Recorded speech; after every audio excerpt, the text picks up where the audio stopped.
Qo'shinlari hamma shunaqa xonadonli uylar. Bu uylar ham mana toshlar bo'lib ketibdi. Haqiqiy mana qo'l san'ati bu. Hammasi ruchnoy qilingan. Chet elda bunaqa ishlar juda qimmat turadi. O'zimizda Toshkentda Yunusobod Zenit bilan necha kilolik qozonlar bilan qo'yilgan ikkita oila ham tursa bo'ladi. Charchani ham bilganlar nomini yozib ketinglar. Yunusobod Zenitning orqasidan yaxshi uchastka, zo'r xon uchastka so'raganligi, yaxshi variant chiqqan. Hozir kuzatib turinglar, hozir videolarni qo'yamiz. Juda ham zo'r uy.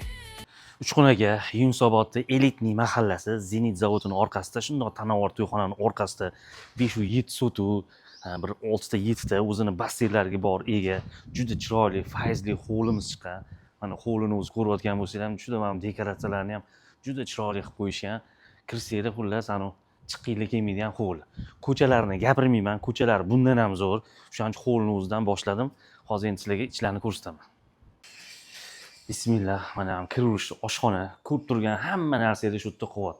Oshxonani ham o'zligi uchun mana bunaqa katta-katta 50 kilomi, necha kilolik qozonlar bilan qo'yilgan pechlari bor.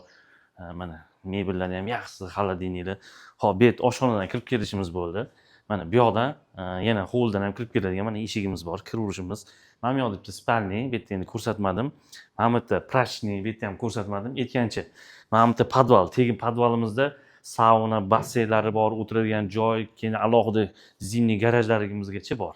Endi mana bu yoqni ko'rsat, mana bu birinchi qavatli zali. Bizda zal bu yerda ikkita, hozir davomida ko'rasizlar. Faqat shu zaldagi mebel narsalar chiqib ketadi. Qolgan uydagi hamma narsa qoladi. Mana bularni o'zligi uchun zakazga qilishgan ekan. Endi sizlarga ikkinchi qavatga chiqamiz, ikkinchi qavatni ko'rsataman. Uy juda ham chiroyli, fayzli xonadon. Hammanglarga nasib qilsa, mana ikkinchi qavat. Ikkinchi qavatda mana ikkita spalniy bu yoqda. O'zini sanuzil, garderoblari. Endi sanuzilni iltimos qilishdi, ko'rsatmaylar deb. O'zingizlar kelib ko'rasizlar. Mana bu yoqqa ham kirganda mana o'ngga bu yoqda ozgina рабочий joyligi ham bor. Bemalol dars tayyorlaydigan. Bu yoqda yana spalniy. Bu yerda ham garderob, ichida o'zini sanuzilligi bor. Общий bu uchastkamizda 8 ta xona, bir 8 ta 9 ta sanuzili bor. Bu yer garderobni, bu yer spalniy kirishdan oldin mana bunaqa divanni o'tirib televizor ko'radigan joy. Marhamat, bu yog'imizda spalniy bo'lyapti.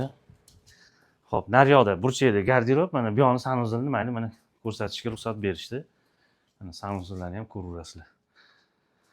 Endi uyga yarim qismiga o'tamiz. Aytgancha, bu xonadonimizni mana bu yoqda alohida yana xonalari bor, ikkita oila ham tursa bo'ladi. Kirib kelish, o'zining mana holi bor. Haligi aytganimda alohida oilaga ham bundoq farzandlarimni alohida qilaman desanglar, mana o'zining oshxonasi, katta keng oynalari, hovli ko'rinib turadi. Bu yog'imizda endi mana spalniy, даже родительский qilib birinchi qavatlarda ichida o'zini garderoblarigacha bor.